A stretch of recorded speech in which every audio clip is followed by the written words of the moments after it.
Hello बच्चों, कैसे हो? उम्मीद करता हूँ सारे स्वस्थ हैं। बच्चों, आज हम एक नया टॉपिक पढ़ेंगे और जिसका नाम है ब्रीथ। ठीक है, पहले 2 या 3 मिनट में मैं आपके कंसेप्ट क्लियर करने का प्रयास करूंगा और उसके बाद में बारी बारी से क्वेश्चनों को सॉल्व करेंगे।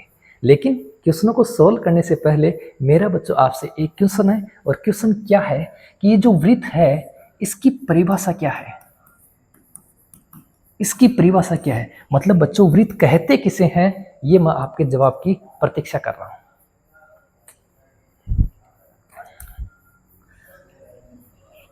बच्चों, ये नाम तो आपने 4th-5वीं क्लास में सुन लिया था, लेकिन अधिकतर बच्चों को आज भी ये नहीं पता कि वृत्त कहते किसे हैं।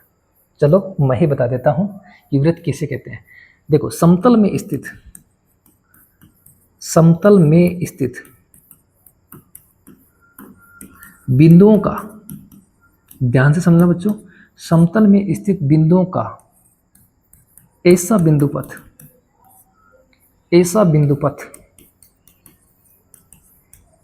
जो किसी निश्चित बिंदु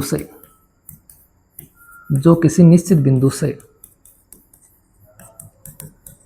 समान दूरी पर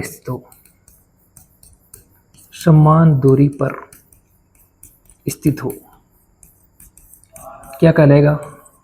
वृत्त कहलाता है। तो बिंदुओं का बच्चों ऐसा बिंदुपथ जो किसी निश्चित बिंदु से समान दूरी पर हो, क्या कहलाएगा? वृत्त कहलाएगा। ठीक है, कैसे? देखो, ये मैं एक बिंदु का बिंदुपथ बनाता हूं। ये लो, ये मैंने क्या बनाया बच्चों? एक बिंदु का बिंदुपथ। और ये जो बिंदुपथ है ये बच्चों एक निश्चित बिंदु से, जैसे ये बिंदु है, इस निश्चित बिंदु से ये समान दूरी पर है। मतलब ये बिंदु यहाँ से, ये बिंदु यहाँ से, ये बिंदु यहाँ से, ये बिंदु यहाँ से, सभी दूरियां क्या है बच्चों? बराबर हैं। तो आपने आज वृत्त की परिभाषा जानी। अब देखो क्या लिखा? निश्चित बिंदु।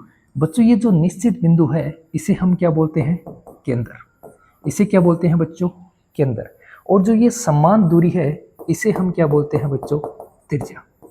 ठीक है, तो वृत्त की परिभाषा के साथ मैंने आपको 2 पॉइंट और बता दिए कि वृत्त का केंद्र क्या है और वृत्त की त्रिज्या क्या है। तो बच्चों, ये तो हो गया वृत्त का केंद्र। ठीक है, ये तो हो गया अपने पास में क्या? वृत्त का केंद्र। और ये हो गए बच्चों वृत्त की त्रिज्या। बोलो, यहां तक किसी को कोई डाउट है? नहीं है ना? तो फिर बच्चों आगे बढ़ते हैं। इसी को लिखना है तो बच्चों लिख सकते हो, वरना फिर मैं इसको इरेज करूंगा। देखो फिर,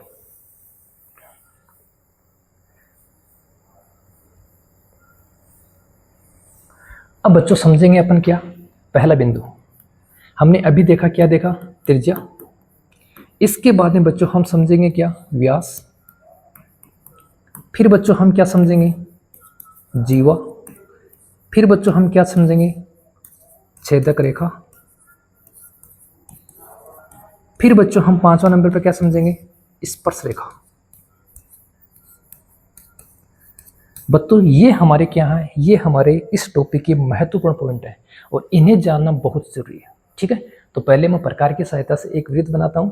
ठीक है, उसके बाद में हर एक चीज को मैं आपको बारी बारी से नोट करवाऊंगा। तो बच्चों, ये मैंने क्या बना दिया? इसका एक प्रकार। ठीक है, अब देखो, प्रकार की सहायता से वृत्त बना दिया। ये मान लो वृत्त का क्या है बच्चों? केंद्र। ध्यान से समझना, इस केंद्र से अगर मैं परिधि को मिलाता हूं, इस केंद्र से बच्चों मैं किसको मिलाता हूं? परिधि को। तो बच्चों मैं इसे क्या बोलूंगा? इसे बोलूंगा मैं त्रिज्या। और त्रिज्या को किससे रिप्रेजेंट करोगे? आर से। ये क्या है बच्चों? इस वृत्त की त्रिज्या। और ये जो पॉइंट है जहां से हमने ये रेखा खींची है, इसे बच्चों मैं क्या बोलूंगा? वृत्त का केंद्र। ठीक है, तो त्रिज्या क्या होती है? केंद्र से परिधि को मिलाने वाली रेखा। ठीक है, अब देखो व्यास। अब बच्चों हम व्यास की तरफ पढ़ेंगे।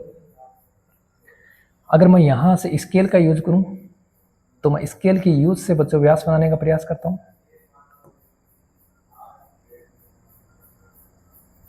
ये मैंने यहां स्केल रखी है और बच्चों मैंने ये क्या बना दिया?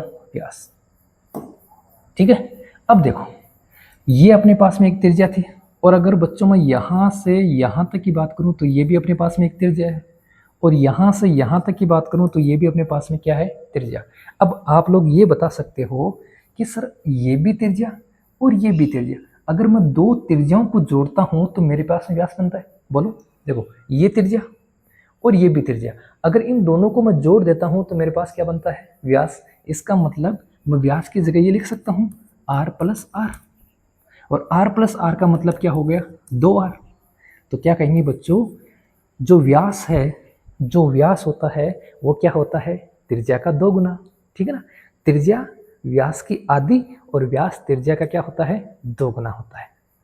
परिभाषा क्या बोलोगे? परिधि पर स्थित, ध्यान से समझना बच्चों, परिभाषा बहुत इंपॉर्टेंट है, क्योंकि यहाँ से रिक्त स्थान का क्वेश्चन आपसे पूछा जाएगा, और जब रिक्त स्थान का क्वेश्चन पूछा जाएगा तो बच्चों उसमें परिभाषा बहुत इंपॉर्टेंट है। ठीक है, तो व्यास की परिभाषा क्या बोलोगे? मैंने बता दिया कि ये व्यास है, अब आप परिभाषा बताओ, क्या बोलोगे व्यास की परिभाषा? नहीं मालूम?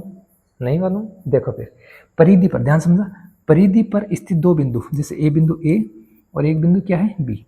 तो परिधि पर स्थित दो बिंदुओं को मिलाने वाली रेखा लेकिन केंद्र से गुजरे, ये इंपॉर्टेंट है बच्चों। परिधि पर स्थित दो बिंदुओं को मिलाने वाली रेखा लेकिन केंद्र से गुजरे, क्या कहलाएगी बच्चों? व्यास कहलाएगी। बोलो कोई दिक्कत है यहाँ तक बच्चों? किसी को कोई दिक्कत?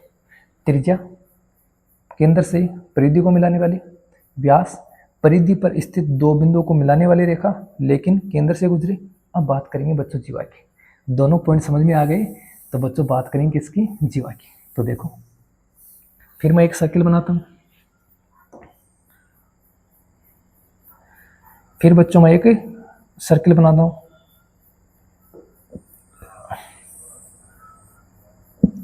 ये लो, और मैं स्केल साथ में लेता हूँ। अब मैंने बच्चों एक रेखा खींची है, दिख रही है सबको? दिख रही है ना? अभी मैंने क्या बताया, अगर यही रेखा बच्चों केंद्र से गुजरे, यही रेखा कहाँ से गुजरे? केंद्र से, तो क्या बोलेंगे? व्यास। लेकिन ये रेखा केंद्र से नहीं गुजर रही है, बट परिधि के दो बिंदुओं को मिला रही है। ठीक है, तो क्या बोलेंगे?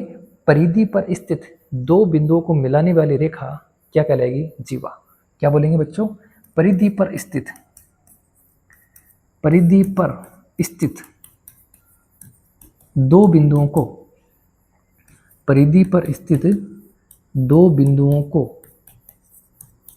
मिलाने वाली रेखा, मिलाने वाली रेखा क्या कहलाएगी बच्चों? क्या कहलाएगी? जीवा। किसी को कोई दिक्कत है? व्यास क्या कहलाएगा? व्यास सुनो, यहाँ तक तो ठीक है, व्यास के देखो यहाँ तक तो ठीक है व्यास के लिए। फिर क्या लिखोगे? जो कहाँ से गुजरे बच्चों? केंद्र से गुजरे। जो कहाँ से गुजरे? केंद्र से गुजरे। ठीक है, परिधि पर स्थित दो बिंदुओं को मिलाने वाली रेखा लेकिन केंद्र से गुजरे तो व्यास कहलाएगी, और परिधि पर स्थित दो बिंदुओं को मिलाने वाली रेखा क्या कहलाएगी? जीवा। अब एक इंपॉर्टेंट पॉइंट हो रहा है यहाँ।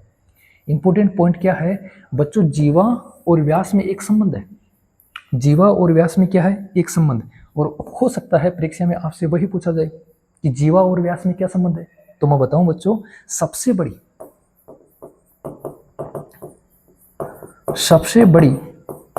जीवा, सबसे बड़ी जीवा क्या है बच्चों? व्यास। सबसे बड़ी जीवा क्या होती है? व्यास होती है। बहुत इंपॉर्टेंट, बहुत वेरी वेरी इंपॉर्टेंट पॉइंट है बच्चों कि सबसे बड़ी जीवा क्या होती है बच्चों? व्यास होती है। बोलो बच्चों, यहाँ तक किसी भी बच्चों को किसी भी प्रकार की कोई समस्या नहीं है? नहीं है ना? उसके बाद में बच्चों हमें पढ़ना है छेदक रेखा। जैसे ये हमारा वृत्त था और वृत्त पे ये हमारे पास में क्या थी बच्चों? जीवा। ये क्या थी हमारे पास में? जीवा। अगर मैं इस जीवा को आगे बढ़ा देता हूँ, अगर मैं इस जीवा को आगे बढ़ा देता हूँ, जैसे मैंने ये बढ़ा दिया, तो बच्चों अब ये जो रेखा बनी है इसी रेखा को मैं क्या बोलूँगा? छेदक रेखा। दिक्कत किसी को? अगर मैं जीवा को दोनों तरफ आगे बढ़ा देता हूं तो हमारे पास में एक रेखा बनेगी, और इस रेखा को क्या बोलूंगा बच्चों में? छेदक रेखा। बोलो किसी को कोई दिक्कत है? दिक्कत है? बोलो। तो क्या बोलेंगे परिभाषा में? क्या बोलेंगे? वृत्त पर स्थित दो बिंदुओं को प्रतिच्छेद करने वाली रेखा, मिलाने वाली नहीं, प्रतिच्छेद करने वाली। देखो ये यहाँ इसको प्रतिच्छेद कर रही है और यहाँ से इसको प्रतिच्छेद कर रही है, तो परिधि पर स्थित दो बिंदुओं को प्रतिच्छेद करने वाली रेखा क्या कहलाएगी बच्चों? छेदक रेखा। अब बात करते हैं स्पर्श रेखा की। ठीक है, नाम से ही पता चल रहा है। थोड़ा सा मैं इसको पढ़ लेता हूँ। नाम से ही पता चल रहा है स्पर्श। स्पर्श का मतलब स्पर्श करेगी। करेगी किसको? जब बात वृत्त की कर रहे हैं तो वृत्त को ही करेगी, सही है। जब हम बात वृत्त की कर रहे हैं तो किसको करेगी स्पर्श? वृत्त को ही करेगी। तो देखना स्पर्श रेखा क्या होगी। मैं यहाँ से स्केल लेता हूँ और स्पर्श रेखा बनाने के प्रयास करता हूँ।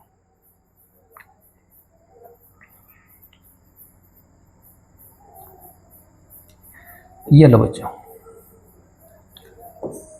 इसे हम क्या बोलेंगे? स्पर्श रेखा। ठीक है, दोबारा ध्यान से सुनना क्या होगी।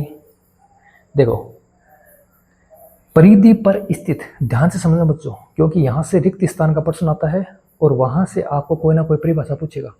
परिधि पर स्थित एक बिंदु, परिधि पर स्थित एक बिंदु से या एक बिंदु को या एक बिंदु से गुजरने वाली रेखा या एक बिंदु को प्रतिच्छेद करने वाली रेखा क्या कहलाएगी? स्पर्श रेखा। दोबारा सुन लो, परिधि पर स्थित एक बिंदु से प्रतिच्छेद होने वाली रेखा या परिधि पर स्थित एक बिंदु से निकलने वाली रेखा क्या कहलाएगी बच्चों? स्पर्श रेखा। ठीक है, अब ये जो एक बिंदु मैंने बोला, एक बिंदु जो बच्चों मैंने बोला, इस बिंदु को मैं क्या बोलूंगा?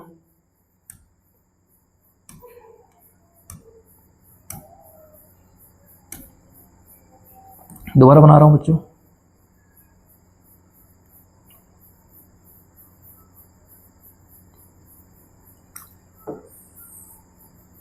देखो ये जो बच्चों मैंने एक बिंदु बोला, इस बिंदु को मैं क्या बोलूंगा? इस बिंदु को मैं बोलूंगा स्पर्श बिंदु। इस बिंदु को क्या बोलूंगा? स्पर्श बिंदु। ठीक है, अब सुनना, स्पर्श बिंदु की परिभाषा बच्चों 2023 बोर्ड में आ चुकी है।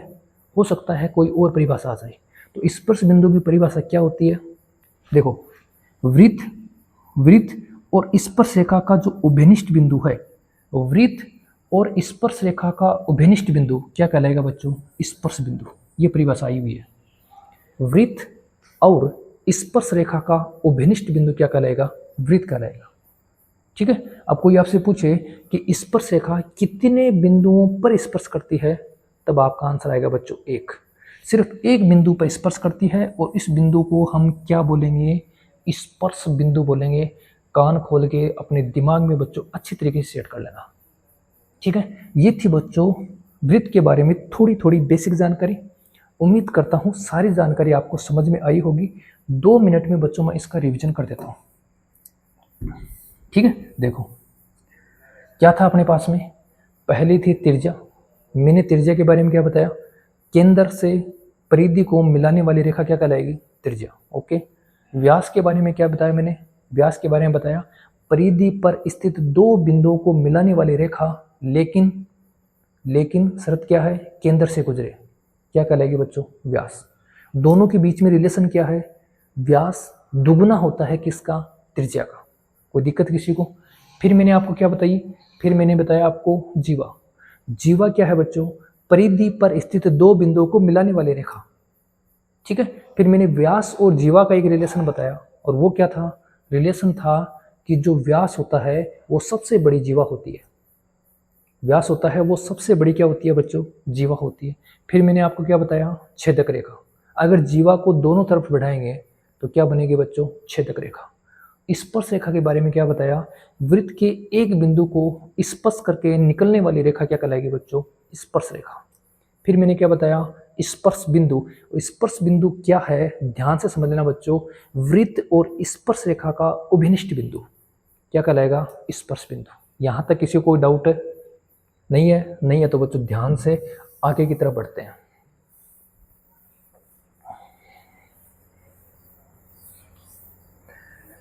क्वेश्चन बनेगा बच्चों, ये शुरू की जो 10-12 मिनट है, यहाँ से बच्चों एक 100% क्वेश्चन बनने की चांसेज है।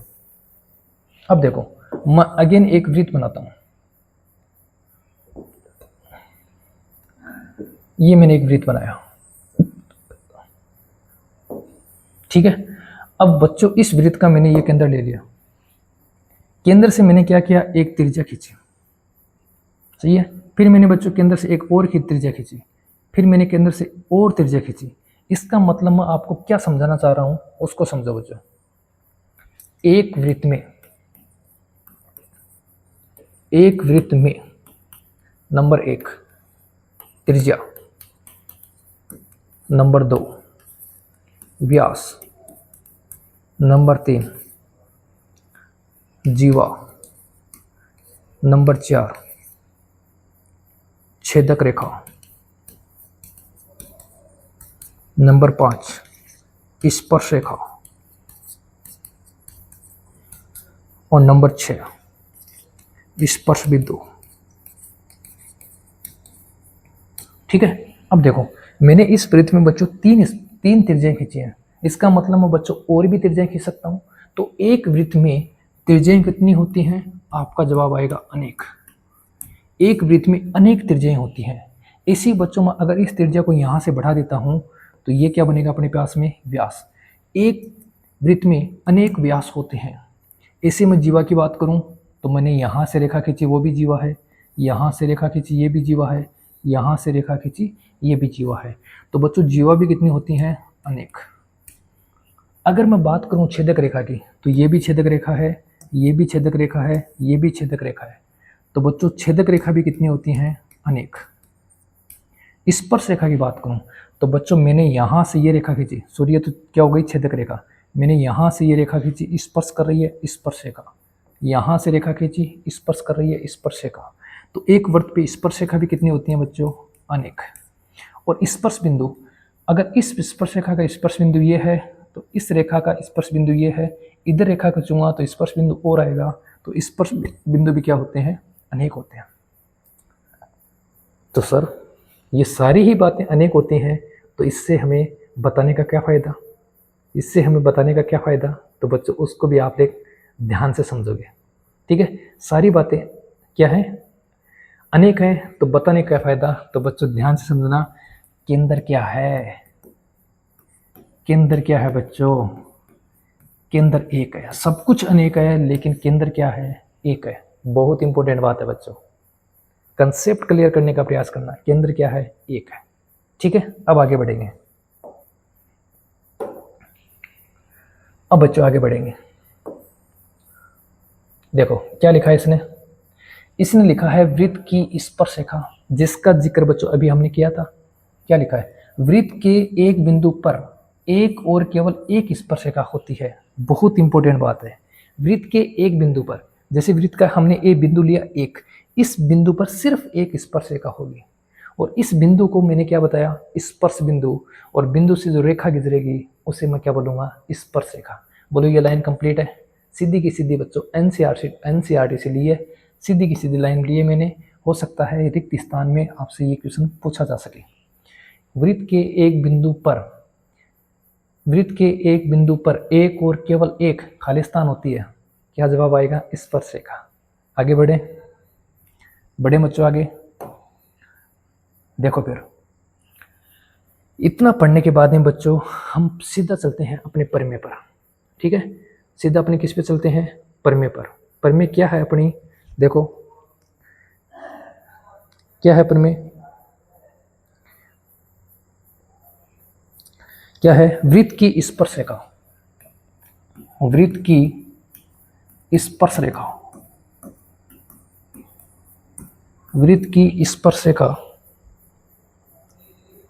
स्पर्श बिंदु से होकर जाने वाली, वृत्त की स्पर्श रेखा स्पर्श बिंदु क्या हो गया? वृत्त की स्पर्श रेखा स्पर्श बिंदु से, वृत्त की स्पर्श रेखा स्पर्श बिंदु से होकर जाने वाली त्रिज्या पर लंब होती है। ठीक है बच्चों, इतनी इंपॉर्टेंट नहीं है लेकिन बच्चों हमारे सिलेबस में है तो हमें पढ़नी बहुत जरूरी है। तो समझो इसको। क्या बोला इसने? वृत्त की स्पर्श रेखा। पहले एक वृत्त बनाओ, बना लिया। ठीक है, इस पे एक स्पर्श रेखा ले लो। इस पर क्या करेंगे? एक स्पर्श रेखा ले लेंगे। ये लो बच्चों, इस पे एक ले ली हमने स्पर्श रेखा। ठीक है, फिर इसने क्या बोला? इसने बोला वृत्त की स्पर्श रेखा स्पर्श बिंदु से होकर जाने वाली, ये हो क्या हो गया, स्पर्श बिंदु से होकर जाने वाली त्रिज्या पर लंब होती है। ये बच्चों हमने क्या ले ली, त्रिज्या। करने का मतलब है यहाँ जो कोण बनेगा वो कितने डिग्री का बनेगा बच्चों, 90 डिग्री का। ये बात हमसे पूछी गई है और ये बात हमें सिद्ध करनी है। ठीक है, नॉर्मल सा क्वेश्चन है बच्चों, कुछ इसमें इतना इंपॉर्टेंट है नहीं, फिर भी ध्यान से समझना। क्या लिखोगे, दिया है, क्या दिया है बच्चों, एक वृत्त जिसका केंद्र मान लो O, केंद्र क्या है O, और इस रेखा को मान लो बच्चों AB। क्या लिखोगे, वृत्त का केंद्र O केंद्र वाले वृत्त की स्पर्श रेखा AB तथा स्पर्श बिंदु यहां ले लो M, स्पर्श बिंदु M है। बोलो दिक्कत है किसी को, नहीं है ना। दिया क्या है, O केंद्र वाले वृत्त की स्पर्श रेखा AB तथा स्पर्श बिंदु क्या है, M है। ठीक है, सिद्ध करना, क्या सिद्ध करना है बच्चों, स्पर्श रेखा स्पर्श बिंदु से होकर जाने वाली त्रिज्या पर क्या होती है, लंब होती है। तो सिद्ध करना AB लंब है किस पे बच्चों, OM पर, ये हमें सिद्ध करना है। ठीक है बच्चों, एक छोटी सी इसमें रचना कर लेते हैं जिससे हमें बेहतर समझ में आएगा। रचना क्या किया, केंद्र O को एक बिंदु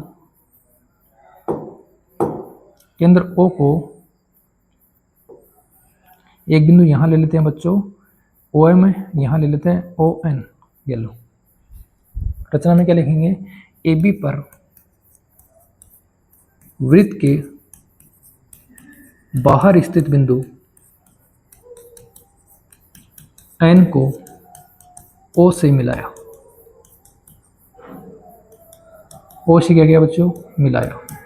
ठीक है, ये हमने क्या कर दी, रचना। अब बच्चों इसको समझो ध्यान से, इसको बच्चों ध्यान से समझो। उपपत्ति में क्या लिखेंगे, कुछ ऐसा खास नहीं है बच्चों, बस थोड़ा सा समझना है। उपपत्ति में बच्चों हम क्या लिखेंगे, ठीक है, क्या लिखेंगे बच्चों उपपत्ति में, इसको थोड़ा सा समझने का प्रयास करो। OM क्या है बच्चों अपने पास में, OM क्या है बच्चों, त्रिज्या, सही है। और एक बिंदु बच्चों यहाँ और ले लो OM, यहाँ ले लो बच्चों P। ठीक है, उपपत्ति में मैं क्या लिखूंगा बच्चों, ये लिख दूं OM बराबर क्या है OP। देखो यहाँ बिंदु P लिया है तो OM बराबर क्या है बच्चों OP। कारण क्या दोगे, एक ही वृत्त की त्रिज्या, एक ही वृत्त की क्या है बच्चों त्रिज्या। दिक्कत है किसी को, है क्या, नहीं है ना।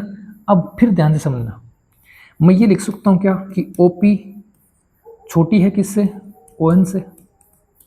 देखो ये जो OP है वो ON से छोटी है, क्योंकि ON रेखा तो वृत्त के बाहर है लेकिन OP वृत्त के अंदर ही है, तो ON रेखा बड़ी है OP से, मैंने ये लिखा। अब यहाँ से देखो, यहाँ से बच्चों मैं ये भी लिख सकता हूँ क्या कि OM है वो छोटा होगा किससे, ON से। बोलो दिक्कत है, देखो ये दोनों बराबर हैं, पहली बात। दूसरी बात, ये रेखा बड़ी है और ये रेखा क्या है बच्चों छोटी है, तो मैंने क्या लिखा OP क्या है बच्चों छोटी है किससे, ON से। OP OM के बराबर है तो मैंने क्या लिखा OM छोटा है किससे, ON से। सही है, इसका मतलब क्या हुआ, इसका मतलब ये हुआ कि जो वृत्त है, ठीक है, ये जो वृत्त है अगर इस पे हम कोई भी रेखा खींचते हैं, ठीक है ना, कि इस वृत्त के केंद्र से अगर AB पर हम कोई भी रेखा खींचते हैं किसके अलावा, OM के अलावा, तो बच्चों वो वृत्त के बाहर होगी, वो वृत्त के क्या होगी, बाहर होगी। तो क्या लिखेंगे, AB पर केंद्र O से खींची गई सबसे छोटी रेखा क्या होगी, वृत्त की क्या होगी बच्चों, त्रिज्या होगी। और वृत्त की सबसे छोटी खींची गई सबसे छोटी रेखा क्या होगी बच्चों, वृत्त की त्रिज्या। अब ध्यान रखना, जैसे मेरे पास में ये लाइन है, ठीक है, और मैं यहां से कोई रेखा खींचता हूं, ठीक है, ये सबसे छोटी रेखा है, इस बिंदु से मैं अगर कोई रेखा खींचता हूँ तो ये सबसे छोटी रेखा है। अगर मैं यहाँ खींचूंगा तो ये बड़ी है, अगर मैं इससे और बढ़ा के और आगे खींचूंगा तो ये सबसे बड़ी है। तो जो सबसे छोटी रेखा है वो क्या बताती है बच्चों? 90 डिग्री का कोण। तो वो क्या बनाती है? 90 डिग्री का कोण बनाती है। तो क्या लिखोगे? कोण ओ एम ए बराबर कोण ओ एम बी बराबर कितना हो जाएगा? 90 डिग्री। ठीक है ना? तब ये बात क्या हो जाएगी बच्चों? 90 डिग्री। तो ये कोण भी 90 डिग्री और ये कोण भी क्या हो जाएगा? 90 डिग्री। अतः क्या लिखोगे? ए बी लंब है किस पे? ओ एम पर। ये लो, बिल्कुल इजी प्रमेय थी। मैंने थोड़ी सी बच्चों को इसको क्विकली फास्ट बताया है। ठीक है ना? कोई इतना कुछ इसमें है नहीं, कोई ड्रामा कोई नाटक कुछ नहीं है, सिर्फ नॉर्मल प्रमेय है। समझने वाली बात क्या है? समझने वाली बात सिर्फ इतनी सी है। हमने क्या किया बच्चों?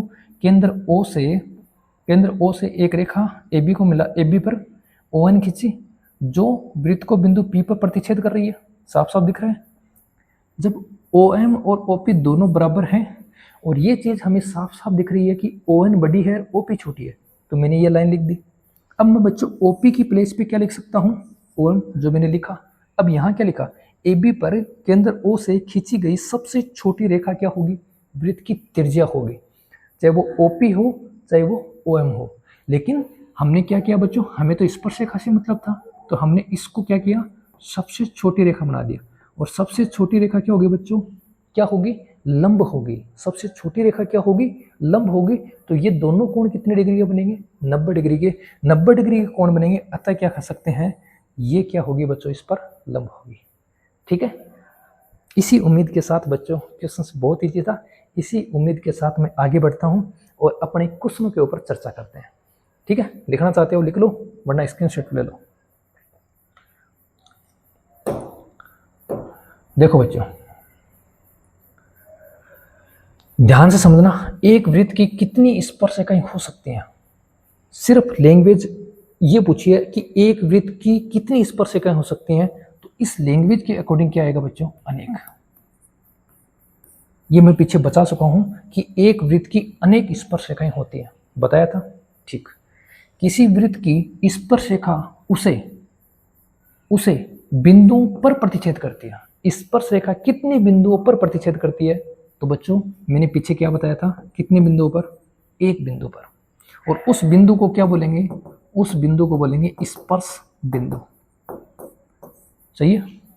बोलो, दिक्कत है किसी को? नहीं है ना? आगे बढ़ो फिर। वृत्त को दो बिंदुओं पर प्रतिच्छेद करने वाली रेखा, ये भी बच्चों पीछे बता चुका हूं कि वृत्त को दो बिंदुओं पर प्रतिच्छेद करने वाली रेखा क्या कहलाएगी? क्या कहलाएगी बच्चों? क्या लिख दिया? क्या कहलाएगी बच्चों? छेदक रेखा। ठीक है ना? क्या कहलाएगी? छेदक रेखा। वृत्त से समझना चाहते हो तो बच्चों वृत्त से समझ लो, कोई दिक्कत नहीं है। ये लो, मैं यहाँ एक वृत्त बना देता हूँ और उससे समझ लो। वृत्त को दो बिंदुओं पर प्रतिच्छेद करने वाली, ये लो, वृत्त को दो बिंदुओं पर प्रतिच्छेद करने वाली रेखा क्या कहलाएगी बच्चों? छेदक रेखा। एक वृत्त की खालिस्तान समांतर स्पर्शरेखाएं हो सकती है। अच्छी बात है, बहुत अच्छी बात है बच्चों। ये अपने आगे जाके एक प्रमेय भी है और उसको भी अपन समझेंगे। क्या बोला बच्चों इसने? एक वृत्त की समांतर स्पर्शरेखाओं की बात की है। ये हमने वृत्त बनाया। अब हम क्या करते हैं? समांतर स्पर्शरेखाओं की चर्चा करते हैं। जैसे मान लो बच्चों मैंने एक रेखा यहाँ खींची, एक रेखा बच्चों मैंने यहाँ खींची और दूसरी रेखा मैं इसके सामने यहाँ खींचता हूँ। ठीक है? और मैं यहाँ से बच्चों एक व्यास और ड्रॉ कर लेता हूँ साथ में, जिससे आपको समझने में कोई दिक्कत ना हो। ठीक है? मैंने बच्चों ये व्यास और ड्रॉ कर लिया।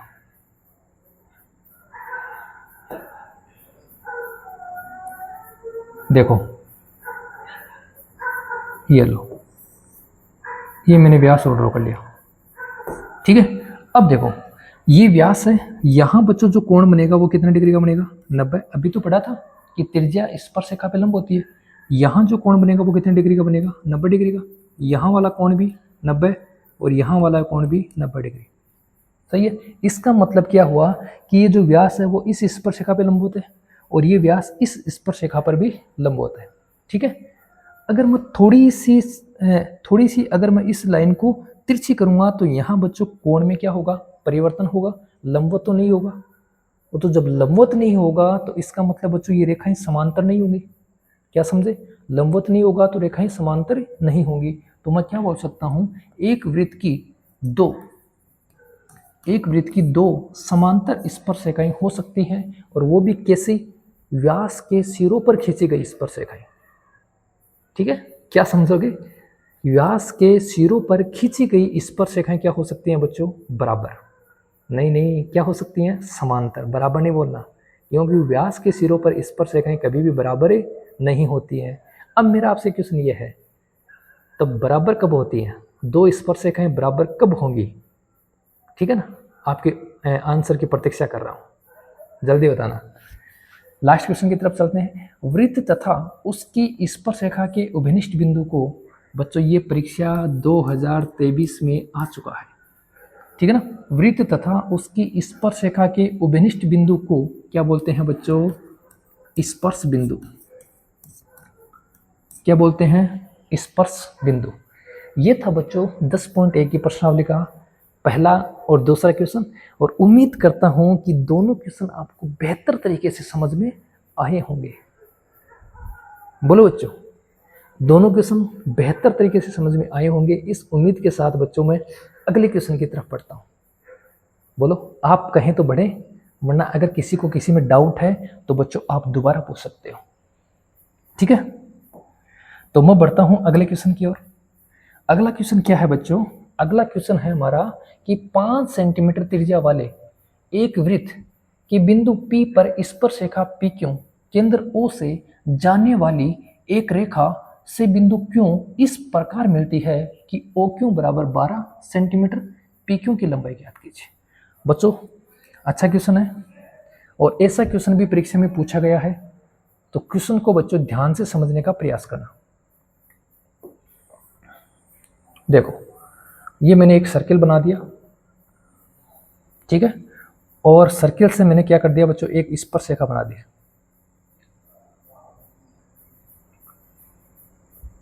ये लो,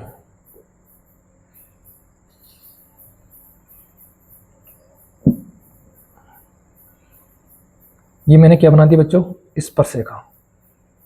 ठीक है, इसने क्या बोला, इसने बोला वो समझो, 5 सेंटीमीटर त्रिज्या लो, पहले क्या लो, त्रिज्या कितनी सेंटीमीटर की है, 5 सेंटीमीटर त्रिज्या।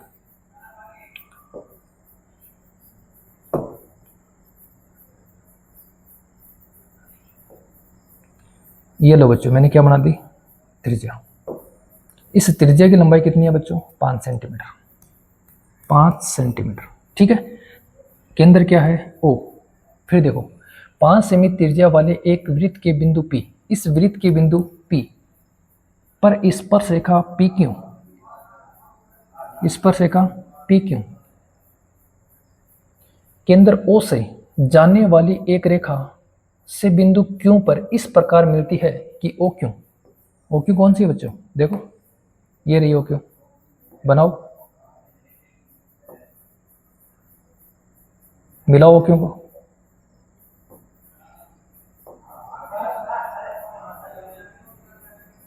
ये मिला दी मैंने OQ।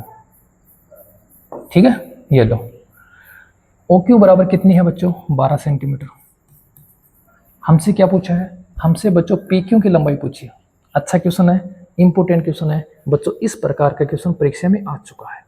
ठीक है, डायग्राम सहित बच्चों आंसर देने का प्रयास करेंगे, लेकिन अगर ऑप्शन वाला क्वेश्चन है तो बच्चों इतना लफड़े करने की आपको ज़रूरत नहीं है, आप इजीली इसका आंसर दे सकते हो।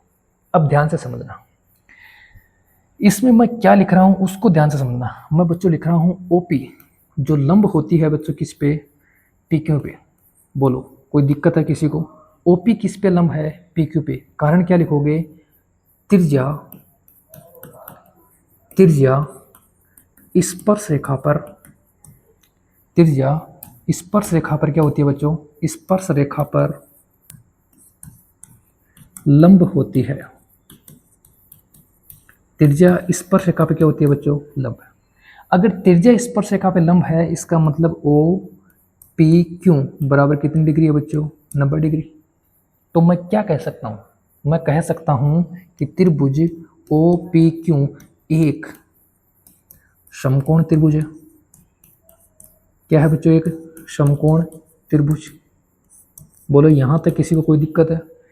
बच्चों ये क्वेश्चन मैं उस प्रकार बता रहा हूँ जब हमारे पास में ऑप्शन नहीं होंगे, ठीक है ना? जब हमारे पास में ऑप्शन नहीं होंगे तब हम इसका आंसर कैसे निकालेंगे, ठीक है? तो ओ पी क्यू एक क्या है बच्चों? समकोण त्रिभुज। और जब समकोण त्रिभुज है और उसकी बच्चों हमें दो भुजाएं दे रखी हैं, तीसरी भुजा ज्ञात करने के लिए क्या लगाएंगे? क्या लगाएंगे? क्या लगाएंगे? क्या लगाएंगे बच्चों? स्टोरी। हाँ, स्टोरी नहीं लगानी है। कभी आप व्हाट्सएप पे डीपी लगाओ स्टोरी। क्या लगाओगे बच्चों? पाइथागोरस प्रमेय। क्या लगाओगे? पाइथागोरस प्रमेय। और पाइथागोरस प्रमेय क्या होती है ये बच्चों मैं पीछे 8.1 की प्रश्नावली में पढ़ा चुका हूँ। पाइथागोरस प्रमेय क्या होती है? कर्ण स्क्वायर बराबर आधार स्क्वायर प्लस लंब स्क्वायर। यही होती है ना पाइथागोरस प्रमेय? बोलो यही होती है ना? अब बच्चों कर्ण कहाँ से लाएं? कौन सी भुजा कर्ण होगी? तो बच्चों 90 डिग्री के सामने वाली भुजा क्या होती है? कर्ण। तो मैं क्या लिखूंगा? 12 का स्क्वायर। आधार क्या है बच्चों? P Q. लंब क्या है बच्चों? 5 का स्क्वायर। बोलो यहाँ तक किसी को दिक्कत है? 12 का स्क्वायर कितना होता है? 144। 5 का स्क्वायर 25 और उसको मैं इधर लेके आऊँगा तो बच्चों किसका हो जाएगा? माइनस का 25 बराबर क्या आ जाएगा? बोलो बराबर क्या आ जाएगा? P Q square. सही है। 144 में से 25 घटाओगे, बोलो क्या आएगा? क्या आएगा बच्चों? 125 में से क्या घटाओगे? सॉरी 144 में से 25 घटाओ, क्या आएगा बच्चों? तब आपका जवाब आएगा सर 119 आएगा। 119 सही है। और बराबर क्या है बच्चों? पी क्यू का स्क्वायर। लेकिन जैसे ही यहाँ से स्क्वायर हटाएंगे तो क्या आएगा? पी क्यू बराबर √119 सेंटीमीटर। ठीक है, 119 सेंटीमीटर। इसका मतलब क्या है बच्चों? हमारा जो ऑप्शन है, ओहो कहाँ गया? ऑप्शन है वो कौन सा सही है बच्चों? डी ऑप्शन सही है। ठीक है बच्चों, ये गलती मत करना कि 5, 12, 13 का एक पेयर होता है समकोण त्रिभुज में पाइथागोरस प्रमेय के लिए। ठीक है, वो कब होता है? जब हमारे पास में आधार और लंब 5 और 12 हो। लेकिन इसने क्या दिया? इसने दिया हमारे पास में कर्ण दिया है बच्चों 13। उस कंडीशन में कर्ण 13 होता है। तो गलती मत करना, ठीक है ना? क्योंकि यहाँ बच्चों ऑप्शन में 13 भी है। जैसे अपन करते हैं ना, 5 का स्क्वायर प्लस 12 का स्क्वायर बराबर कितने का होता है? 13 का स्क्वायर। तब आप ये मत सोचना कि 5 का स्क्वायर 12 का स्क्वायर बराबर 13 का स्क्वायर। इसका मतलब आंसर कितना होना चाहिए? 13। ये गलती मत करना बच्चों, ठीक है ना? ये गलती मत करना। क्यों? क्योंकि बच्चों उस कंडीशन में ये क्या होता है? लंब। ये क्या होता है? आधार। और ये क्या होता है बच्चों? कर्ण। लेकिन यहाँ हमें क्या दिया हुआ था? कर्ण ऑलरेडी दिया हुआ था। तो ऑप्शन वाले क्वेश्चन में जल्दबाजी ना करके थोड़ा सा बच्चों कैलकुलेशन करने में टाइम देना, जिससे आपका क्वेश्चन गलत ना हो। ठीक है, बढ़े। देखो फिर कोई लिखना चाहेगा? बोलो बच्चों, अगर कोई लिखना चाहेगा? कोई लिखना चाहेगा क्या? लिखना चाहेगा तो जल्दी लिखो, फिर अगले क्वेश्चन की तरफ बढ़ते हैं। ये लो, एक वृत्त खींचिए और एक दी गई रेखा के समांतर 2 ऐसी रेखाएं खींचिए, उनमें से एक स्पर्श रेखा हो और दूसरी क्या हो बच्चों? छेदक रेखा। एक क्या हो? स्पर्श रेखा और दूसरी क्या हो बच्चों? छेदक रेखा। कैसे करोगे? कैसे करोगे? देखो क्या बोला इसने? एक वृत्त खींचिए। ये लो बच्चों, मैंने क्या किया? एक वृत्त खींच दिया। ये लो, खींच दिया वृत्त। अब ये क्या बोल रहा है? अब कह रहा है एक दी गई रेखा के समांतर। यहां हमें कोई रेखा दे रखी है, मान लो हमें ये रेखा दे रखी है।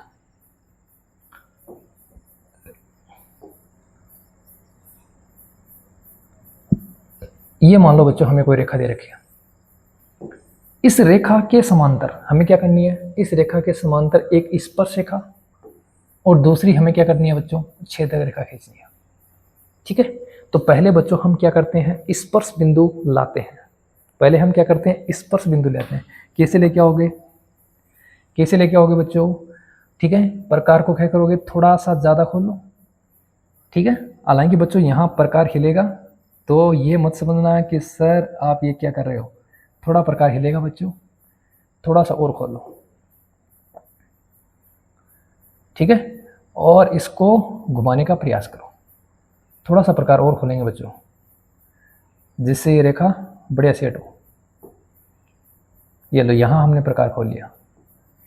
ठीक है, अब मैं बच्चों इसको यहाँ से घुमाने का प्रयास करता हूँ। ठीक है, अब बच्चों जितना हमने प्रकार खोल रखा है वहीं क्या करेंगे, वहीं से बच्चों हम क्या करेंगे, यहाँ इस बिंदु पे रखेंगे। ठीक है, इस बिंदु पे रखेंगे और एक चाप काटेंगे। इस बिंदु पे रखेंगे और क्या करेंगे बच्चों, एक चाप काटेंगे। ठीक है, और उतने ही प्रकार को क्या करेंगे बच्चों, हम इस बिंदु पे रखेंगे। ठीक है, और एक चाप काटेंगे। ये लो, अब दोनों चाप जहां मिलते हैं उसको क्या करेंगे बच्चों, उसको हम कहां से मिलाएंगे, केंद्र से मिलाएंगे। उसको क्या करेंगे बच्चों, हम कहां से मिलाएंगे, केंद्र से। तो केंद्र से मिलाने का प्रयास करते हैं।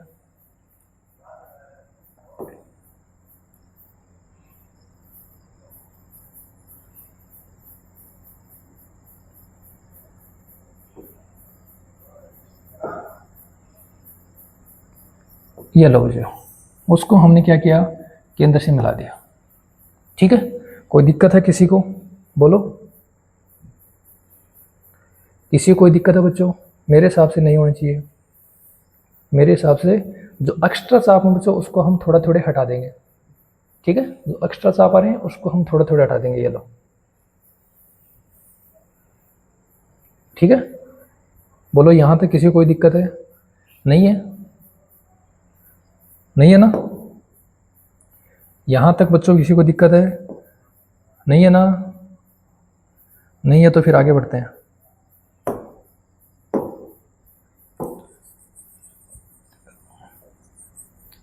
अब बच्चों इसने बोला क्या है, इसने बोला है कि क्या क्या करना है हमें, एक स्पर्श रेखा और दूसरी हमें क्या करनी है बच्चों, दूसरी हमें छेदक रेखा खींचनी है। ठीक है, अब देखो ये हमारे पास में क्या आ गया, स्पर्श बिंदु। ये हमारे पास में क्या आ गया बच्चों, स्पर्श बिंदु। अगर इस स्पर्श बिंदु पर हम 90 डिग्री का कोण बना सकते हैं, अगर इस स्पर्श बिंदु पर हम क्या कर सकते हैं बच्चों, अगर 90 डिग्री का कोण बना सकते हैं तो वो हमारी क्या होगी, वो हमारी क्या होगी बच्चों, इस रेखा के समांतर, इस रेखा के समांतर क्या हो जाएगी बच्चों, एक कैसी रेखा, इस रेखा के समांतर क्या हो जाएगी बच्चों, एक क्या हो जाएगी, स्पर्श रेखा। तो बच्चों यहाँ हम क्या करेंगे, यहाँ हम क्या करेंगे, 90 डिग्री का कोण बनाएंगे। ठीक है, तो आप लोग 90 डिग्री का कोण चांदी की सहायता से बना सकते हो, कोई दिक्कत नहीं है। देखो कैसे, ये लो, मैं यहाँ से एक चांदा लेता हूँ और उस चांदे की सहायता से मैं 90 डिग्री का कोण बनाने का प्रयास करता हूँ। ये मैंने बच्चों क्या ले लिया, चांदा।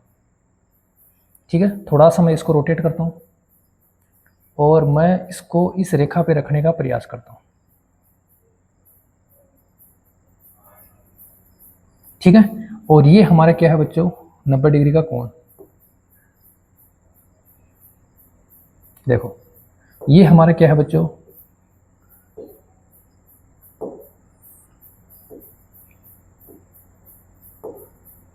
कहाँ जा रहा है, देखो बच्चों ये अपना क्या हो गया, ये हो गया अपना 90 डिग्री का कोण। ये लो,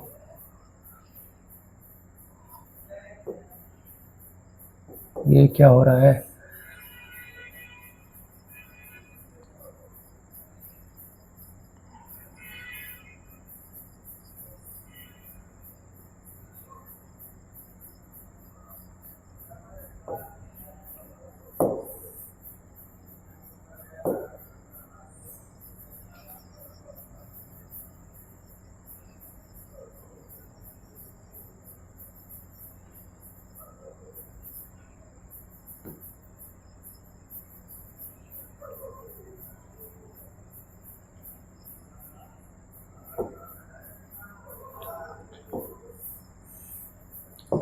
देखो बच्चों, चांदी की सहायता से 90 डिग्री का कोण नहीं बन रहा है। इधर देखते हैं, अगर इधर कोई कोण बन जाए तो।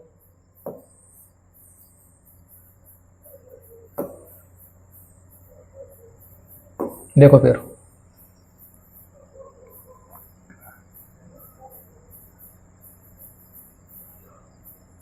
ये रेखा बच्चों 90 डिग्री पे, ये रेखा 90 डिग्री पे आ चुकी है, ये आ गई।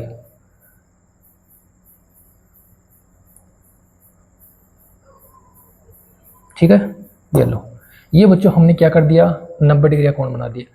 अब अगर किसी भी बिंदु पर आप 90 डिग्री का कोण बनाओगे, जैसे मान लो यहाँ आपने 90 डिग्री का कोण बना दिया, ये लो। ठीक है, अब इन रेखाओं को थोड़ा आप बढ़ा दो। इन रेखाओं क्या करोगे, थोड़ा आप स्केल की सहायता से क्या कर दोगे बच्चों, बढ़ा दोगे। ये लो, जैसे इसको बढ़ा रहा हूँ।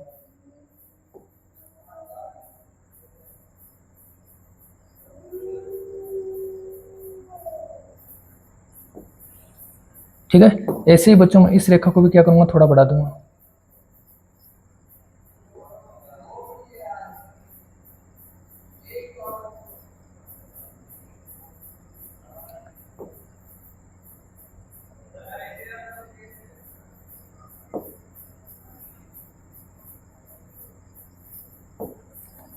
ठीक है, अब देखो यहां जो बच्चों कोण बन रहा है वो कितनी डिग्री का बन रहा है,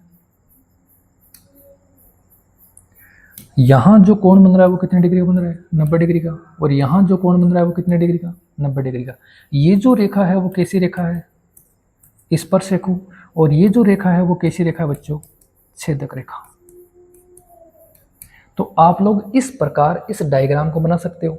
ये जरूरी नहीं है कि बच्चों आप इसको इस प्रकार बनाओ, इसको नीचे लेकर बना सकते हो। जैसा कि हम बनाते आए हैं वैसे भी बना सकते हो नीचे की ओर। नीचे की ओर बनाने में बच्चों यहाँ हमारी क्या थी, एक दुविधा है बच्चों। ठीक है ना, क्योंकि ये सारे का सारा सेटअप नीचे की ओर बनाने में मुझे और ज़्यादा समय लगता। तो आप क्या करोगे, इसको नीचे की तरफ बना सकते हो। ऐसे बनाओगे तो भी हमारे पास में कोई दिक्कत नहीं है। ठीक है, और अगर ये जो कोण मैंने 90 डिग्री के चांदी की सहायता से बनाए हैं, अगर आप बच्चों इनको प्रकार की सहायता से बनाओगे तो भी कोई दिक्कत नहीं है। ठीक है, ये थी बच्चों अपनी 10.1 की प्रश्नावली। अब हम चलेंगे प्रश्नावली 10.2। ठीक है, देखो 10.2 के प्रश्नावली में बच्चों क्या है हमारे पास में, एक बिंदु से वृत्त की स्पर्श रेखाओं की संख्या। एक बिंदु से वृत्त पर स्पर्श रेखाओं की संख्या। देखो हर एक चीज को बच्चों ध्यान से समझना। मैं यहां एक वृत्त लेता हूं, ठीक है, और मैंने बच्चों एक बिंदु ले लिया यहां पे, ये लो यहां एक बिंदु ले लिया। ये वृत्त का बिंदु, ये बच्चों बाह्य बिंदु है। ये वृत्त के कहां स्थित है, बाहर स्थित है। और बच्चों याद रखना कि बिंदु की स्थिति क्या है, बिंदु की स्थिति, बिंदु की स्थिति क्या है कि बिंदु बाहर है, यह बिंदु बच्चों वृत्त पे अंदर है, यह बच्चों बिंदु वृत्त पर है। अगर बच्चों वृत्त के अंदर कोई बिंदु है तो स्पर्श रेखा कितनी होंगी, 0। अगर वृत्त के ऊपर स्थित है तो स्पर्श रेखा कितनी होंगी, 1। और अगर वृत्त के बाहर स्थित है तो स्पर्श रेखा कितनी होंगी, 2। कैसे, देखो अगर अंदर है तो वृत्त की स्पर्श रेखा खींच नहीं सकते, और वृत्त की परिधि पर है तो हम एक स्पर्श रेखा खींच सकते हैं जो हमने पीछे पढ़ा। लेकिन अगर वृत्त के बाहर स्थित है तो यहाँ से हम क्या कर सकते हैं बच्चों, यहाँ से हम 2 स्पर्श रेखा खींच सकते हैं। और दोनों स्पर्श रेखा क्या होंगी, देखो दोनों स्पर्श रेखा क्या होंगी बच्चों, एक बार मैं स्केल की सहायता से बनाने का प्रयास करता हूं।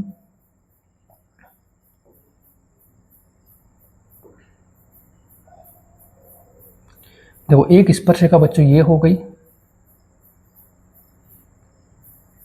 ठीक है, और दूसरी बच्चों स्पर्श रेखा हमारे पास में ये हो गई।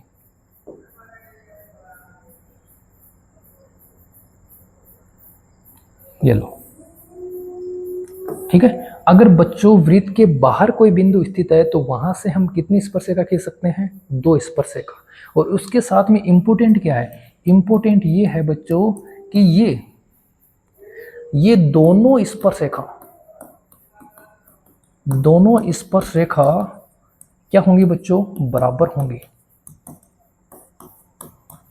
ये बच्चों हम आगे पढ़ेंगे कि दोनों स्पर्शरेखा क्या होंगी, बराबर होंगी। ये भी हमारी एक क्या है बच्चों, प्रमेय है कि बाह्य बिंदु से वृत्त पर खींची गई स्पर्शरेखाएं क्या होती हैं बच्चों, बराबर होती हैं। ये क्या है, अपनी एक प्रमेय है। मैं जितनी देर में पानी पी लेता हूँ उतनी देर में बच्चों आप लोग इसको लिखने का प्रयास करें कि बिंदु की स्थिति कैसी है और उसके अकॉर्डिंग बच्चों लिखने का प्रयास करें।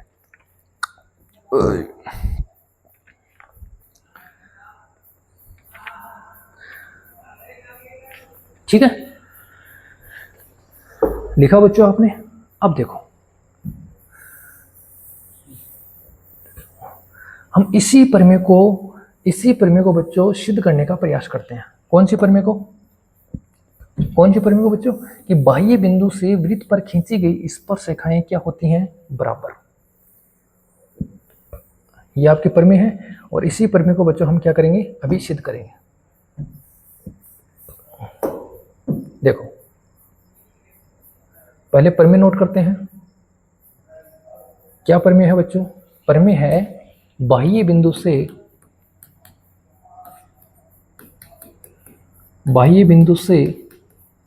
वृत्त पर खींची गई स्पर्शरेखा, बाह्य बिंदु से वृत्त पर खींची गई स्पर्श रेखाओं की लंबाई बराबर होती है। ये लो, ये बच्चों प्रमेय है, इसको अभी हम सिद्ध करेंगे। ध्यान से समझने का प्रयास करना बच्चों। ये मान लो इस वृत्त का क्या है, केंद्र। ये क्या है बच्चों, इस वृत्त का केंद्र। और केंद्र से हम क्या करते हैं, स्पर्श बिंदुओं को मिला देते हैं। केंद्र से क्या करते हैं बच्चों, स्पर्श बिंदुओं को हम क्या करते हैं, मिला देते हैं। कैसे मिलाएंगे, देखो फुट की सहायता से बनाना बच्चों।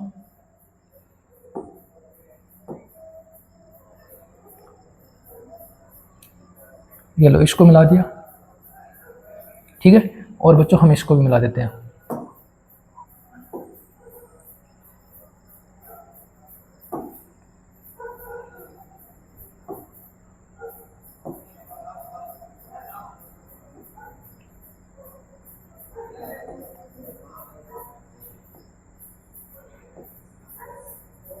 ये लो, ठीक है, कोई दिक्कत है किसी को।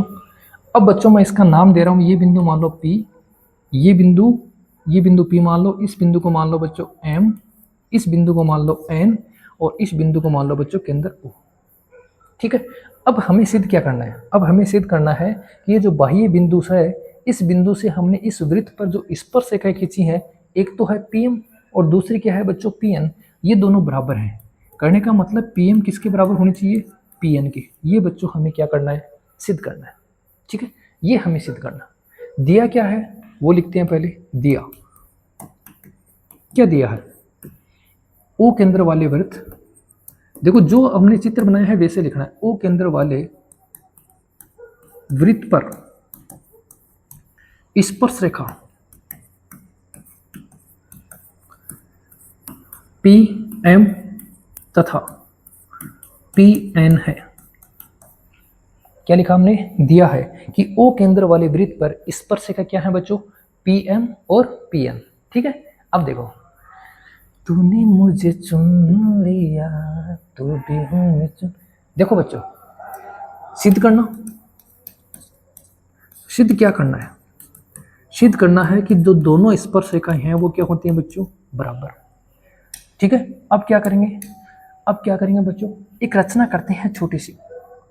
क्या करते हैं, रचना में क्या लिखेंगे, O को P से मिलाया।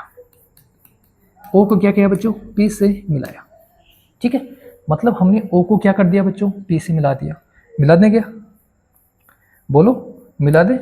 ये लो, यहाँ से बच्चों मैं एक स्केल ले लेता हूँ और स्केल की सहायता से मिला देता हूँ। ये लो, मैंने क्या किया, O को किससे मिला दिया, P से। ये मैंने क्या कर दी बच्चों, रचना कि मैंने क्या किया, O को किससे मिलाया, P से। ठीक है, अब क्या करेंगे बच्चों, अब लिखेंगे उपपत्ति। अब क्या लिखेंगे, अब लिखेंगे बच्चों अपन उपपत्ति, और ध्यान से समझना उपपत्ति को। देखो उपपत्ति में क्या होता है बच्चों, जैसा कि मैंने आपको 6 के प्रश्नावली में पढ़ाया था कि हमें इन दोनों त्रिभुजों को क्या करना होता है, सर्वांगसम, ठीक है। और सर्वांगसम करने के बाद में हम क्या बोल सकते हैं कि सर्वांगसम त्रिभुजों की संगत भुजाएं क्या होती हैं, बराबर होती हैं। और सर्वांगसम त्रिभुजों की संगत भुजाएं बराबर होती हैं तो जो Pn है वो Pm के क्या हो जाएगी, बराबर, ठीक है। तो ध्यान से समझो, उपपत्ति में क्या लिखेंगे, पहले लिखो चूंकि त्रिज्या, त्रिज्या क्या होती है बच्चों, स्पर्श रेखा पर, स्पर्श रेखा पर क्या होती है, लंब होती है। त्रिज्या स्पर्श रेखा पे क्या होती है बच्चों, लंब होती है। तब क्या लिख सकते हैं, देखो ON लंब है किस पे, PN पे। ON लंब किस पे है बच्चों, PN, तथा OM लंब किस पे है बच्चों, PM पर। इसे बोल दो, चलो इसे इतने रहने दो, कोई दिक्कत। ये हमने बच्चों अभी सिद्ध किया था ना कि त्रिज्या स्पर्श रेखा पे क्या होती है, लंब होती है। तो लंब के अकॉर्डिंग हमने क्या लिखा कि जो OM है वो लंब है PM पे, और जो ON है वो लंब है किस पे, सॉरी OM लंब है PM पे और ON लंब है किस पे, PN पे। तब ये हो गया, ठीक है। अतः मैं ये लिख दूं क्या, कोण ONP बराबर कोण OMP बराबर कितना, 90 डिग्री। क्या लिखेंगे, समीकरण दे दो इसको, समीकरण कितना, 1 दिख रहा है क्या इतना, क्या दे देंगे बच्चों, समीकरण 1। अब देखो, अब लिखेंगे क्या, त्रिभुज, कौन कौन से त्रिभुज हैं, PNO व त्रिभुज PMO में क्या क्या है, ध्यान से समझना। पहली बात क्या है कि जो ON रेखा है वो किसके बराबर है बच्चों, OM के। क्यों बराबर है, कारण बताओ कि जो ON रेखा है वो OM के बराबर क्यों है। क्या लिखोगे, एक ही वृत्त की त्रिज्या, क्या है बच्चों, एक ही वृत्त की त्रिज्या, सही है, दिक्कत किसी को नहीं है ना। दूसरी बात क्या है, कोण ONP बराबर कोण OMP। कहाँ से लिया हमने, कहाँ से लिया बच्चों, समीकरण 1 से। कहाँ से लिया हमने, समीकरण 1 से, सही है। तीसरा कारण क्या दोगे, तीसरा कारण देंगे कि जो OP भुजा है वो किसके बराबर है, OP के। क्यों बराबर है, उभयनिष्ठ। क्यों बराबर है, उभयनिष्ठ भुजा। ये लो, मैंने 3 छोटे छोटे कारण दे दिए कि ये रेखा इसके बराबर है, ये रेखा इसके बराबर है क्योंकि एक ही वृत्त की त्रिज्या है, ये कोण इसके बराबर है क्योंकि दोनों 90 डिग्री के हैं, और ये रेखा इसके बराबर है क्यों, क्योंकि ये उभयनिष्ठ है। तो बच्चों हमारे पास में 3 कारण आ गए, और इन तीनों कारणों से हम क्या लिखेंगे, एस, देखो भुजा, कोण, भुजा, गुणधर्म से क्या हो जाएगा, त्रिभुज ओ, क्या लिया था, त्रिभुज लिया था PNO, क्या लिया था बच्चों, PNO। तो त्रिभुज PNO सर्वांगसम त्रिभुज PMO के, ठीक है। अब क्या लिखोगे बच्चों, अब लिखोगे जब सर्वांगसम हो गए तो इनकी संगत भुजाएं क्या होंगी, बराबर होंगी। तो क्या लिखोगे, अतः PN बराबर क्या हो जाएगा बच्चों, PM। किससे, CPCT से। CPCT का मतलब क्या है बच्चों, सर्वांगसम त्रिभुजों की संगत भुजाएं क्या होती हैं, बराबर होती हैं। सर्वांगसम त्रिभुजों की संगत भुजाएं क्या होती हैं बच्चों, बराबर होती हैं। बोलो किसी को कोई दिक्कत है, बोलो बच्चों किसी को कोई दिक्कत है क्या, नहीं है ना। तो बढ़े बच्चों अपनी पहली प्रश्नावली, पहले क्वेश्चन की ओर, बोलो पढ़ें, हाँ पहले क्वेश्चन की तरफ चलें क्या। तो देखो अपना पहला क्वेश्चन क्या है, ये रहा बच्चों अपना पहला प्रश्न, प्रश्नावली 10.2, और जिसका पहला क्वेश्चन क्या है, प्रश्न संख्या 1, 2, 3 में सही विकल्प चुनिए और उचित कारण दीजिए। कोई दिक्कत नहीं है। एक बिंदु क्यों से एक वृत्त पर स्पर्श रेखा की लंबाई 24 सेंटीमीटर है। ये सवाल है क्या किताब में, है बच्चों, है। ठीक है, देखो एक बिंदु क्यों से एक वृत्त पर स्पर्श रेखा की लंबाई कितनी है 24, तथा क्यों की केंद्र से दूरी कितनी है बच्चों 25 सेंटीमीटर, वृत्त की त्रिज्या ज्ञात कीजिए। देखो क्या क्या है अपने पास में, ध्यान से बच्चों समझने का प्रयास करना। एक अपने पास में क्या है, वृत्त है, ठीक है, एक वृत्त है और इस वृत्त पर एक स्पर्श रेखा की लंबाई 24 सेंटीमीटर है। इस वृत्त पे क्या है बच्चों, स्पर्श रेखा की लंबाई क्या है 24 सेंटीमीटर। ये लो मैंने एक स्पर्श रेखा की लंबाई, ये स्पर्श रेखा लंबाई, स्पर्श रेखा ड्रॉ कर दी। इसकी लंबाई कितनी है बच्चों 24 सेंटीमीटर। स्पर्श रेखा की लंबाई 24 सेंटीमीटर तथा क्योंकि केंद्र से दूरी 25 सेंटीमीटर है। स्पर्श रेखा क्या है पी क्यू, और क्योंकि केंद्र से दूरी, ये केंद्र है, इस केंद्र से दूरी किस बिंदु की बच्चों, क्योंकि, ठीक है ना। तो क्योंकि केंद्र से दूरी कितनी है 25 सेंटीमीटर, तो 25 सेंटीमीटर है तो बच्चों यहां से एक लंबाई ले लो, ये कितनी है 25 सेंटीमीटर। तो हमें क्या करनी है बच्चों, वृत्त की त्रिज्या ज्ञात करनी है। ये लो, ये हमें ज्ञात करनी है, ठीक है। इसे मान लेते हैं बच्चों बिंदु O, इसे क्या मान लेते हैं बच्चों बिंदु O, ये हो गया P और ये हो गया Q। OQ की लंबाई कितनी है बच्चों 25 सेंटीमीटर। बोलो चित्र समझ में आ गया सबको, क्या लिखा था, एक बिंदु Q से एक वृत्त पर स्पर्श रेखा, एक बिंदु Q से एक वृत्त पर स्पर्श रेखा की लंबाई 24 है तथा क्योंकि केंद्र से दूरी कितनी है 25 सेंटीमीटर, वृत्त की त्रिज्या ज्ञात कीजिए। क्या लिखेंगे बच्चों, हर चीज को आप ध्यान से समझने का प्रयास करना। ऐसा क्वेश्चन हम पीछे कर चुके हैं, फिर भी समझो क्या है। देखो क्या लिखेंगे बच्चों, त्रिज्या, त्रिज्या लंब होती है किस पे, स्पर्श रेखा पे, होती है या नहीं होती है बच्चों, त्रिज्या किस पे लंब होती है बच्चों, स्पर्श रेखा पे। इसका मतलब क्या हुआ कि जो ओपी है वो किस पे लंब है, ओपी लंब है बच्चों किस पे, पीक्यू पर। और जब ओपी पीक्यू पर लंब है इसका मतलब बच्चों कितने डिग्री का कोण बनेगा 90 डिग्री का। तो क्या लिखूंगा बच्चों, कोण ओ पी क्यू बराबर कितने डिग्री का बनेगा बच्चों 90 डिग्री का। अब 90 डिग्री का बनेगा, इसका मतलब ओ पी क्यू कैसा त्रिभुज है, कैसा त्रिभुज है, तो आपका जवाब आएगा सर ये तो समकोण, ये तो समकोण त्रिभुज है। तो क्या लिखोगे, त्रिभुज ओ पी क्यू क्या है, समकोण त्रिभुज। और समकोण त्रिभुज है तो इसकी एक खास विशेषता है, क्या खास है बोलो, क्या खास है, एग्जैक्ट वही जो आप सोच रहे हो, क्या है, पाइथागोरस प्रमेय। क्या है बच्चों, पाइथागोरस प्रमेय। पाइथागोरस प्रमेय में क्या है, कर्ण स्क्वायर, कर्ण क्या है बच्चों 90 के सामने वाला, ये 90 के सामने वाला, तो कर्ण क्या है बच्चों ओ क्यू का स्क्वायर। आधार ले लो किसको, पी क्यू को, लंब कौन हो जाएगा बच्चों ओपी, सही है। ये हो गया कर्ण, ये हो गया आधार, ये हो गया लंब। मान रखो बच्चों OQ का मान कितना है 25, तो 25 का स्क्वायर बराबर PQ कितना है बच्चों 24, तो 24 का स्क्वायर प्लस OP का स्क्वायर। बोलो दिक्कत है किसी को, 25 का स्क्वायर कितना होता है, 25 का स्क्वायर 25 इंटू 25 625। इस 24 को स्क्वायर को इधर ले आओ तो 24 का स्क्वायर होता है बच्चों 576 बराबर क्या आएगा OP स्क्वायर। घटाओ 625 में से 576 घटाओ तो ये यहाँ बच गया 24 और यहाँ बच गया 25, कितना आएगा बच्चों 49 बराबर क्या OP स्क्वायर। स्क्वायर हटाओ, स्क्वायर हटाते इस पर क्या आ जाएगा बच्चों अंडर रूट, तो OP की वैल्यू कितनी आ गई 7 सेंटीमीटर। बोलो बोलो कोई दिक्कत है किसी को, OP की लंबाई कितनी आ गई बच्चों 7 सेंटीमीटर।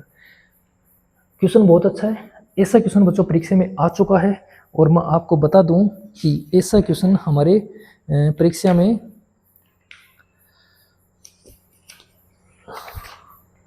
किस साल आया था, इतनी देर आप लिखो, अभी मैं आपको ये क्वेश्चन बता देता हूं किस साल अपने परीक्षा में ऐसा क्वेश्चन आया है।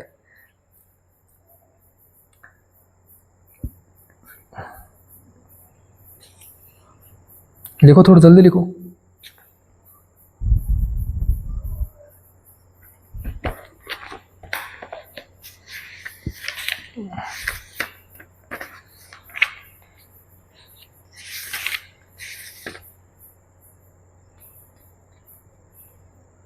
ये बच्चों अभी 2025 में है अपने पास में। यहाँ क्या था, P से एक वृत्त पर स्पर्श रेखा की लंबाई 24 सेंटीमीटर है, ये ठीक है। फिर इसने क्या बोला, P की केंद्र से दूरी 25 सेंटीमीटर है, तो वृत्त की त्रिज्या, सेम क्वेश्चन था बच्चों, सेम क्वेश्चन था, और हमसे क्या पूछी थी, वृत्त की त्रिज्या पूछी गई थी। ये अभी 2025 में ये वार्षिक परीक्षा में बच्चों ये क्वेश्चन आ चुका है, ठीक है। लिख लिया होगा बच्चों, हाँ लिख लिया, बोलो बच्चों लिख लिया क्या? बढ़िया अगले क्वेश्चन की ओर। तो देखो अगला क्वेश्चन, क्वेश्चन क्या है, समय भी बच्चों हमें बोल रहा है कि समय बहुत हो चुका है।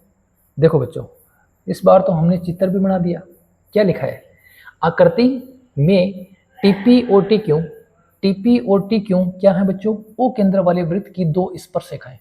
जब बच्चों दो स्पर्श रेखाएं हैं, इसका मतलब मैं क्या बोल सकता हूं, इसका मतलब वो बोल सकता हूं कि टीपी किसके बराबर है, टी क्यू के। टीपी किसके बराबर है बच्चों, टी क्यू के, ठीक है। इस प्रकार है कि कोण P O Q, P O Q, कोण पी ओ क्यू बराबर कितना है बच्चों, 110। तो कोण पी टी क्यू, कोण पी टी क्यू, ये कोण हमें क्या करना है बच्चों, ज्ञात करना है, ये कोण ज्ञात करना है। इजी सा क्वेश्चन है बच्चों, अगर आपने पिछला क्वेश्चन जाना तो ये क्वेश्चन बहुत इजी है। कैसे, देखो समझो, समझने का प्रयास करना बच्चों।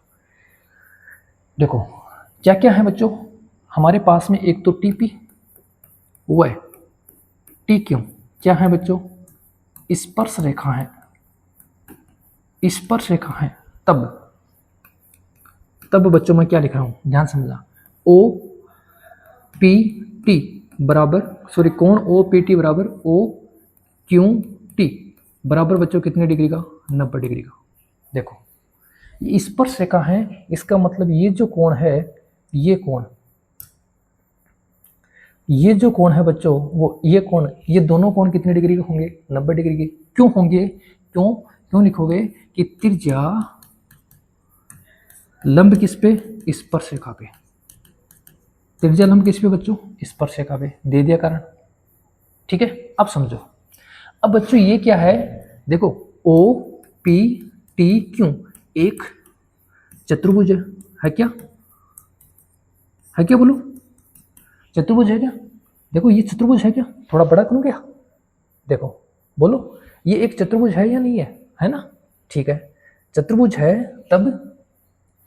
तब कोण, कौन सा कोण, देखो पी ओ क्यू जोड़ कोण ओ क्यू टी जोड़ ओ पी टी जोड़ कोण पी टी क्यू बराबर कितना हो जाएगा बच्चों, 360 डिग्री।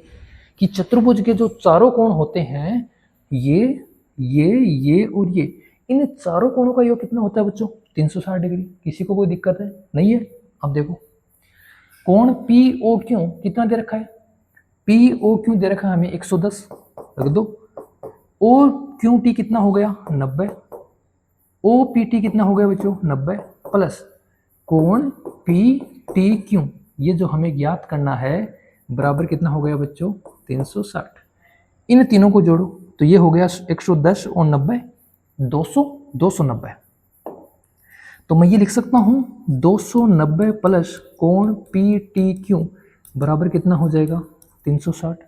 तो कोण पी टी क्यू बराबर क्या हो जाएगा बच्चों, 360। ये प्लस का है, उधर लेके जाओ किसका हो जाएगा, माइनस का, और बराबर कितना डिग्री आ जाएगा, 70 डिग्री। बोलो बोलो मेरे बच्चों, बोलो मेरे लाडलो, क्या है, कितनी डिग्री का कोण आ जाएगा, 70 डिग्री, ठीक है ना। देखो ये 90, ये 90, ये 110, तीनों को जोड़ेंगे तो कितना बन गया, तीनों को जोड़ने पर बन गया बच्चों अपने पास में 290। कितना बन गया, 290, और 290 बन गया।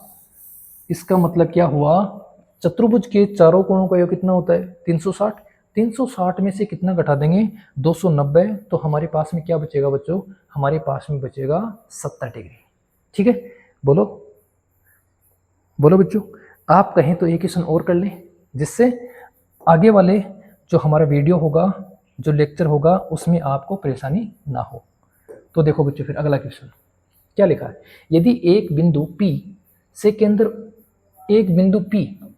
से O केंद्र वाले किसी वृत्त पर PA और PB स्पर्शरेखाएं परस्पर 80 डिग्री के कोण पर झुकी हुई हैं तो कोण POA ज्ञात कीजिए। कोण POA ज्ञात कीजिए। देखो बच्चों डायग्राम बनाते हैं। ये मैंने पहले क्या किया, एक वृत्त बना लिया, ठीक है। और बच्चों मैं यहां से दो स्पर्शरेखा बनाने का प्रयास करता हूं। एक बच्चों स्पर्शरेखा मैंने यहां से ये ले ली,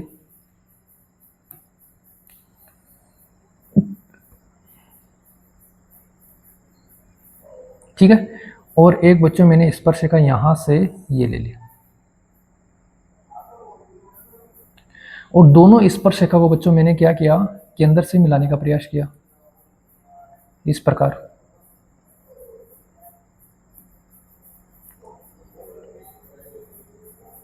ठीक है। अब नाम लिखते हैं, क्या है, क्या क्या है बच्चों। P बिंदु से O केंद्र वाले वृत्त पर PA और PB दो स्पर्शरेखाएं हैं, ठीक है, जो परस्पर 80 डिग्री के कोण पे झुकी हुई हैं। तो दोनों कितनी डिग्री कोण पे झुकी हैं बच्चों, 80 डिग्री पे। हमसे पूछा है कोण POA हमसे बच्चों ये कोण पूछा है, कौन सा, देखो